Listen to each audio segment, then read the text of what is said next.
lirohet nga akuza se i pandehuri nuk ka pasur për qëllim nxitjen e urrëties apo mosdurimit kombëtar apo fetar. Gjykata themelore në Prishtinë, Departamenti Special, në çështjen penale ndaj të pandehurit Muhamet Haradinaj nga i akuzuar për vepra penale nxitje e përçarjes dhe mosdurimit, trupi gjykues, Njezeri, në emër të popullit merr këtë aktgjykim. I pandehuri Muhamet Haradinaj lirohet nga akuza.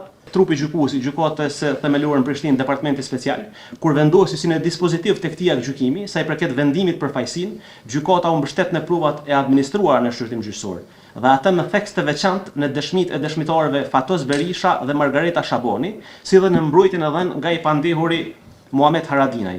Gjykata vlerësoi se i pandehuri nuk ka pasur për qëllim nxitjen e urrëties apo mosdurimit kombëtar apo fetar, por se veprimet e të pandehurit kanë rrjedhur si reakcion i situatës së tensionuar të krijuar në klasë ndërmjet mesimdhënësit dhe nxënësve. Andaj, si të tilla, këto veprime nuk i përmbushin elementet e veprës penale për të cilën i pandehuri u lirua nga akuza.